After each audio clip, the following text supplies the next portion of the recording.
Welcome to Italy, and we're in the hills above Maranello, which is the home to Ferrari, and we've been driving the very latest Ferrari of the lot, the 430 Scuderia. Yes, it's a development of the F430, but this is a tale of passion, of progress and of perception, and of technology. And this car is a great example of how what Ferrari does on the racetrack in Formula One, and it's doing quite well at the moment, transfers to its road cars and quite possibly to the cars that you and I drive every day. So what I'm going to do is just take you from front to back to explain the technology behind this car and the detail and quite what makes it one of the best cars I've ever driven. Let's start with some basics. The Scuderia is around £30,000 more expensive than the standard F430, but you get a lot for that. In terms of numbers, it's about 100 kilograms lighter and 20 bhp more powerful. But let's think about aerodynamics. The aerodynamics have been completely reworked, both under the car, over the car and through the car as well. Let's talk weight saving, a subject that's pretty close to my heart.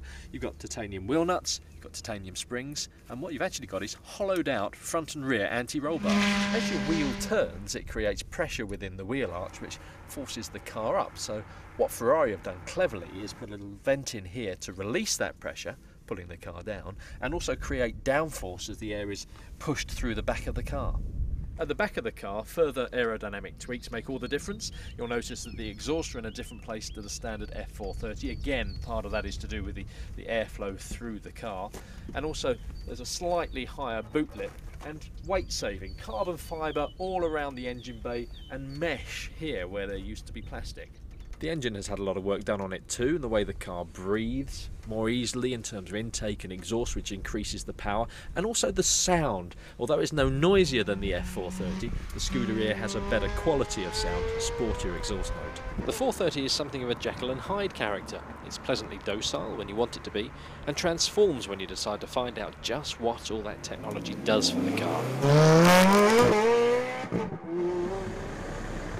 Okay, out onto the circuit at Fiorano for a bit of an exploratory lap.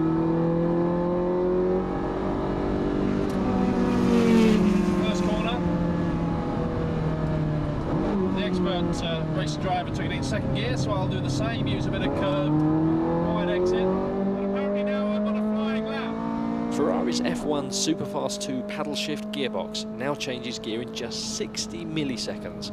While the combination of the F430's electronic differential and the F1 track traction control system from the 599 mean you can plant your foot firmly on the floor and let the car take the very quickest route out of a corner in complete safety. It's absolutely amazing.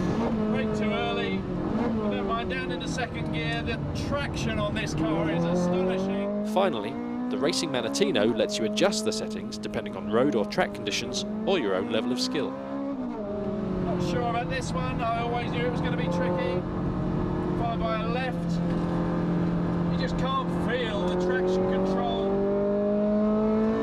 in any way intrusive. Flat out now, down to the hairpin. Hard on the brakes. These carbon ceramic brakes are incredible, as is the traction out of the corner.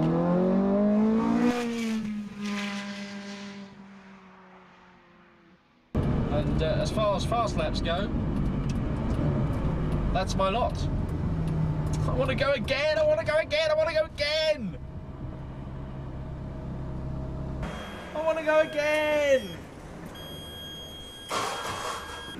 Earlier on I was talking about three things: passion, perception and progress. The passion comes from the design of this car, from the weight saving bits to the aerodynamics, the carbon ceramic brakes. The perception is that a Ferrari can't be used every day. Frankly, that's rubbish. This car is docile when you want it to be. Progress, well, this car is as near as you'll ever come from taking F1 onto the M1. Such is the technology involved that we genuinely feel will filter down to everyday road cars eventually. And frankly, all those things combine to be the reason why I love this car so much.